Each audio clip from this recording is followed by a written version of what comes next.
Hello बच्चों, चलिए प्रश्न पढ़ते हैं। निम्नलिखित मिश्र कथनों के घटक कथन ज्ञात कीजिए और जांचिए कि मिश्र कथन सत्य है या असत्य है। शून्य प्रत्येक धन पूर्णांक और प्रत्येक ऋण पूर्णांक से कम होता है। मुख्य अवधारणा, तो हमारा जो प्रश्न है वो गणितीय विवेचना से संबंधित है। तो देखो, सबसे पहले इसके अंदर हम बात करेंगे घटक कथन। तो देखो भाई, हमारे घटक कथन क्या होते हैं? मिश्र कथन जिन कथनों से मिलकर बने होते हैं वे कथन घटक कथन कहलाते हैं।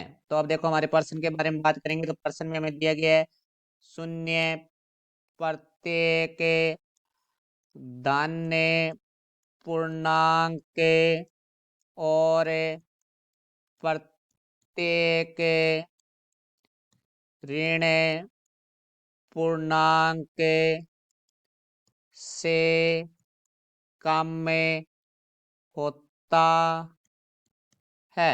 तो देखो भाई, यहाँ से हम बात करें तो हमारे पास घटक कथन के बारे में। तो देखो, घटक कथन क्या होंगे यहाँ से, क्योंकि ये मिश्र कथन है वो हमारा दो कथनों से मिलकर बना हुआ है। तो ये दो जो कथन है वो हमारे घटक कथन होते हैं। तो देखो, पहला शून्य प्रत्येक धन पूर्णांक से कम होता है।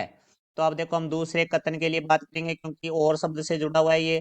तो देखो, हमारे पास दूसरा कथन है वो हम लिखेंगे शून्य प्रत्येक ऋण पूर्णांक से कम होता है। तो अब देखते हैं हमारे कौन सा घटक कथन है वो सत्य है और कौन सा असत्य है। तो यहाँ पहले बात करें हम, शून्य प्रत्येक ऋण पूर्णांक से कम होता है। तो ये हमारा असत्य है, क्योंकि शून्य है वो ऋण पूर्णांक से बड़ा होता है। तो ये हमारा घटक कथन है वो असत्य हो गया।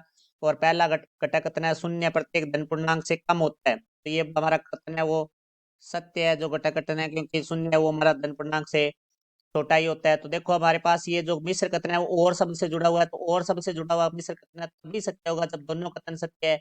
इसका अर्थ हुआ कि हमारे पास है जो मिश्र कथन है वो असत्य होगा, क्योंकि एक घटक कथन हमारा सत्य है और एक असत्य है। इसका अर्थ है कि हमारा जो मिश्र कथन है वो असत्य होगा, क्योंकि ये और शब्द से जुड़ा हुआ है। और शब्द से जुड़ा हुआ मिश्र कथन तभी सत्य होगा जब दोनों घटक कथन सत्य है। तो ये हमारे प्रश्न का उत्तर हुआ। मैं आशा करता हूँ समझ आया होगा। धन्यवाद।